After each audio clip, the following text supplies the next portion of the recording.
The window was fogged from the cold night air. Daniel sat alone, staring at nothing, when suddenly 3 words appeared on the glass. "Let me in." His heart stopped. The letters were written from the outside. Slowly, he pulled the curtain. There she was. A girl, not human. Her silver eyes glowed faintly in the dark mist. She didn't knock. She didn't speak. She only stood there, waiting, and Daniel. He didn't know why, but his heart already knew. If he opened the window, nothing in his life would ever be the same again. The night was quiet, and the streets outside were covered with mist. Daniel sat in his small room, the window glass fogged by the cold air. He was lost in his thoughts when something strange caught his eye. On the window, words began to appear as if someone was writing on the other side. His breath stopped for a moment.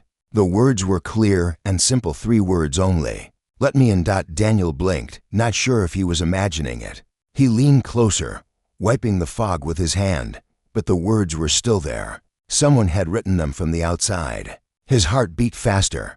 Who could be standing there in the cold night, writing such words on his window? He hesitated, but slowly pulled the curtain aside. What he saw made him freeze. A girl stood outside, half hidden in the mist. Her eyes were not like human eyes. They glowed faintly, a soft silver light that almost looked unreal. Her skin was pale, and her clothes looked torn and strange, like they were not from this world. She did not speak. She only looked at him, waiting, as if the words on the glass were all she could say. Daniel did not open the window immediately. His mind was racing. Why had she come here? Why his window? What did she want? Yet, even with all the questions filling his head, there was something else inside him, a feeling that told him she was not here to harm him. Her eyes carried fear, but also hope, like she had been searching for him and finally found him. He touched the glass gently, and for a second, it felt like she was reaching toward him too, though her hand did not move. The mist around her seemed to hold her still, but her gaze was fixed on him alone. Daniel swallowed hard. He thought of locking the window, of turning away, of pretending he had seen nothing. But then his heart whispered something different. It told him that this moment was not ordinary, that it was important, and that his choice would change everything. The room felt colder, the silence heavier, as he struggled with the decision. Finally, almost without thinking, he unlatched the window and pulled it open just enough for her to step inside. She moved slowly, carefully, as if even entering his room was a risk. The mist followed her for a moment and then faded away, leaving only the girl standing before him. Daniel stared, still unable to believe what he had done. She looked at him with tired eyes, her voice so soft it was almost a whisper. "Thank you," she said. It was the first time he heard her voice, and it sounded unlike any voice he had known, gentle, yet carrying a weight of distance and sorrow. In that instant, Daniel knew his life had just taken a turn he could never step back from. He did not understand who she was or why she had come, but he felt certain of one thing: his heart had made the right choice. Daniel could not take his eyes off the strange girl who now stood in his room. The air felt different, almost heavy, as if her presence carried something unseen. She wrapped her arms around herself, shivering slightly, though the room was not that cold. Daniel wanted to ask 100 questions, but his voice caught in his throat. Finally, he managed to whisper, "Who are you?" The girl lifted her head, her silver eyes reflecting the dim light. "My name is Lyra," she said softly, as if speaking the name itself was difficult. She glanced at the window nervously, as though she expected someone or something to appear there again. Daniel stepped closer, still cautious but curious. "Why me? Why my window?" he asked. The words felt strange in his mouth, as though the questions belonged to a dream. Lyra's gaze did not leave his face. "Because I had no one else," she replied. Her voice trembled, not from weakness, but from something deeper. "I was told you would help me." Daniel froze. Told? By who? He had never seen her before in his life. How could anyone have known she would come to him? He felt his chest tighten with unease, but also with a strange sense of responsibility. She lowered herself onto the edge of his bed, her movements light, almost weightless. She seemed exhausted, yet she kept her back straight, as if she could not allow herself to rest. Daniel noticed small marks on her hands, not cuts, but faint glowing lines, like patterns carved into her skin. They pulsed faintly with light before fading again. He had never seen anything like it. "What are those?" he asked quietly. Lyra looked at her hands as if they were a burden. She did not answer right away. Instead, she whispered, "They find me through these." Daniel's heart skipped. "Find you? Who?" Before she could reply, a sound echoed outside, soft at first, like a distant hum, then sharper, closer. Lyra's head snapped toward the window, her body tense. Daniel rushed to the curtain and peeked outside. He could see shadows moving in the mist, shapes that were there one moment and gone the next. "They're here," Lyra breathed. Her voice was almost broken, as if this was the moment she feared most. Daniel pulled back from the window, his mind racing. He had no idea who they were or why they were after her, but the fear in her eyes was real. She stood, her shoulders trembling, ready to run though there was nowhere to go. "You don't understand," she said, meeting his eyes again. "If they find me, you will be in danger too. You should not have opened the window."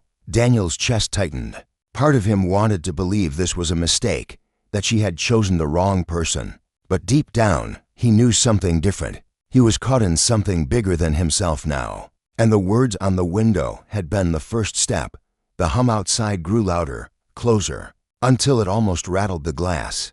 Daniel's breath quickened. He had let her in, but now he wondered what had he just invited into his life. Daniel pressed his back against the wall, listening to the strange hum outside. It was steady, mechanical, almost alive, and it moved as though it was searching. Lyra stood near the window, her silver eyes flickering with fear and something else, determination. She whispered so softly that Daniel almost didn't hear, "They are close." He swallowed hard. His thoughts raced. "Who are they?" he asked, finally giving voice to the question burning inside him. Lyra turned toward him, her expression filled with both sorrow and urgency. "Not from your world," she said quietly. "They hunt what they believe belongs to them. And now, because of me, you are part of it too." Daniel shook his head, not sure he understood. "But I don't even know you. How can I be part of it?" Her gaze softened, almost apologetic. She stepped closer, lifting her hand slightly. And for the first time, Daniel noticed a small object hidden in her sleeve. It was no larger than a coin, glowing faintly with shifting colors. She placed it in his palm. To his shock, the device responded to his touch, lighting up brighter than before. Daniel's breath caught. Why is it reacting to me?" Lyra's voice trembled.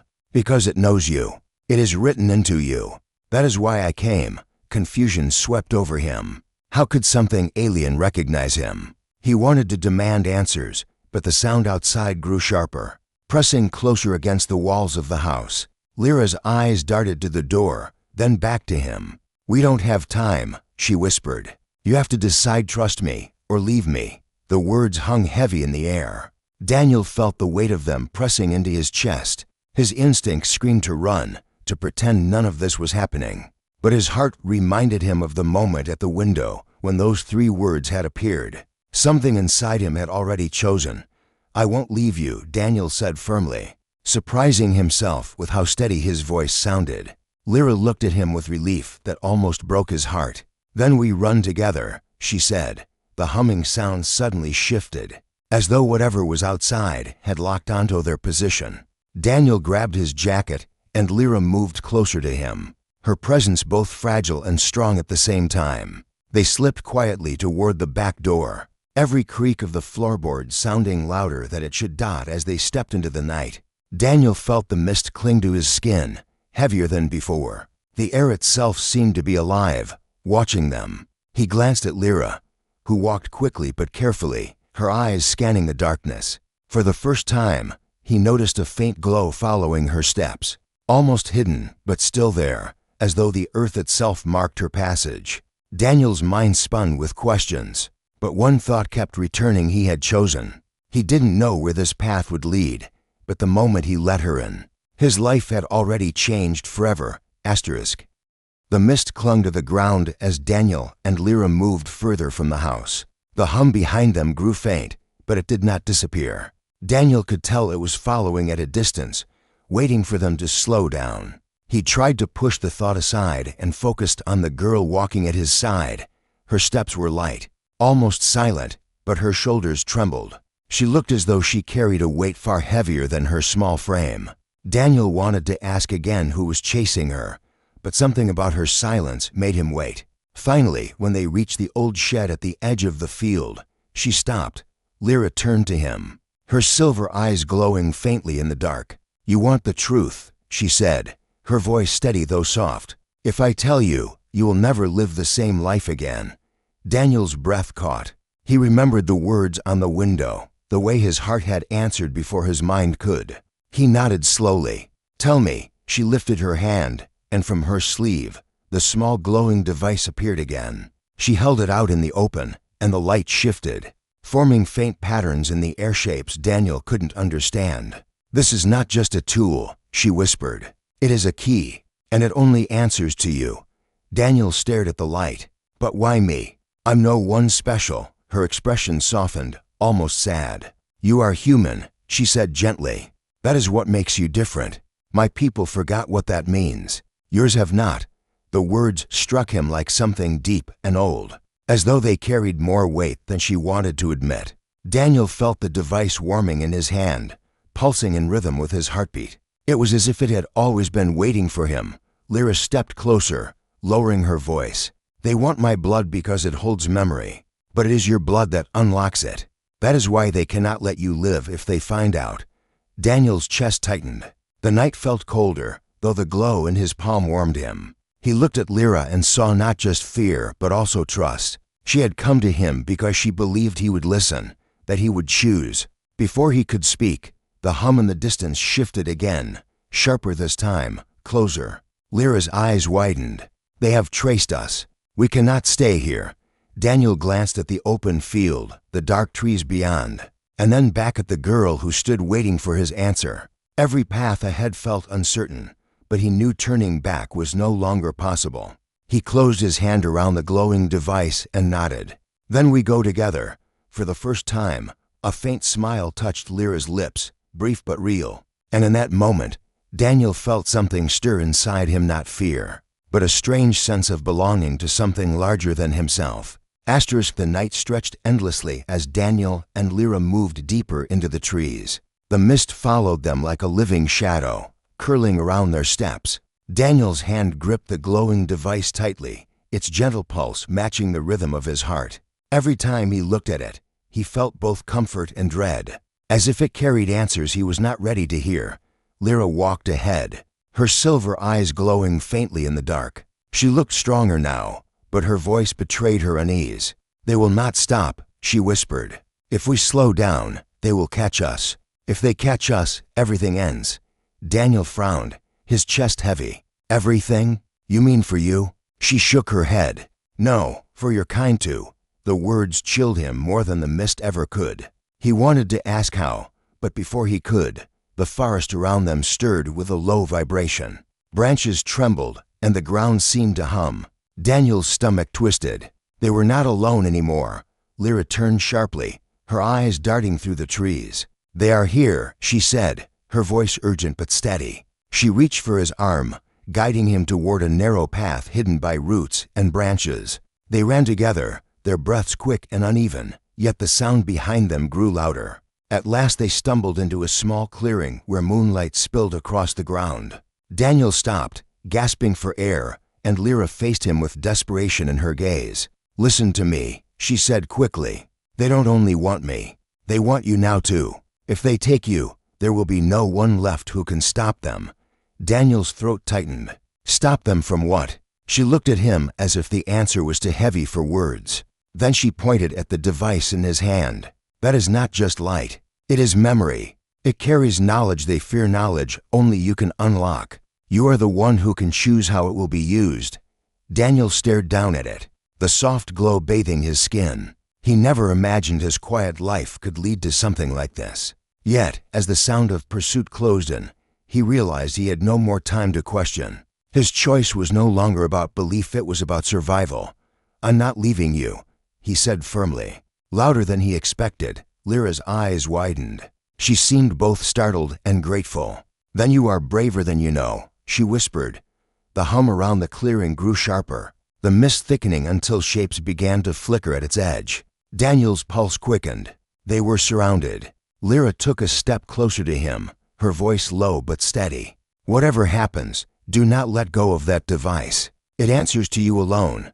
Daniel nodded, though fear clawed at him. He felt the weight of a decision that was bigger than himself, bigger than one night, bigger than one life. And as the mist began to shift with approaching figures, he understood that the next moment would decide not just his fate, but hers as well. The clearing grew still, as if the whole forest was holding its breath.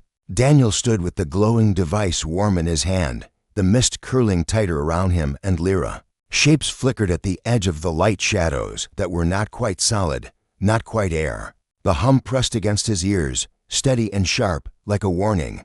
Lyra stepped closer, her silver eyes locked on his. "This is the moment," she whispered. "They believe you will fear them. They believe you will surrender. But your heart is stronger than their doubt." Daniel's chest tightened. He had never been the kind of person to think of himself as strong. He was ordinary, quiet, unnoticed. Yet here he was, holding something that pulsed with meaning, something that chose him when he had never chosen it. The shadows moved nearer, circling, their outlines wavering like smoke caught in the moonlight. The hum rose higher, vibrating through the ground beneath his feet. Daniel's fingers tightened around the device. For a moment, he wanted to let fear win, to drop it and run. But then he looked at Lyra, fragile yet unyielding, standing beside him as if his choice was her last hope. He raised the device. The glow spread wider, spilling light across the clearing. The mist recoiled, pulling back as if afraid. The shadows hesitated.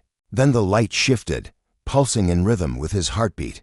Daniel felt something stir deep inside him, as if the device was not just reacting to him, but awakening something long hidden. Memories that were not his own brushed against his mind, distant stars, forgotten histories, voices speaking in a language he did not know yet somehow understood. The knowledge was overwhelming, but at its center was a truth. The power was not about control, but about choice. Daniel took a breath. "I won't let you take her," he said, his voice steady now. "And I won't let you take this." The light flared, brighter than before, filling the clearing with a glow that seemed to push against the darkness itself. The hum cracked, breaking apart into silence. The shadows wavered, then dissolved back into the mist, leaving only emptiness where they had stood. When the light dimmed, Daniel staggered, the weight of what had just happened settling over him. Lyra caught his arm, her face lit with awe. "You did it," she whispered. "You made them retreat."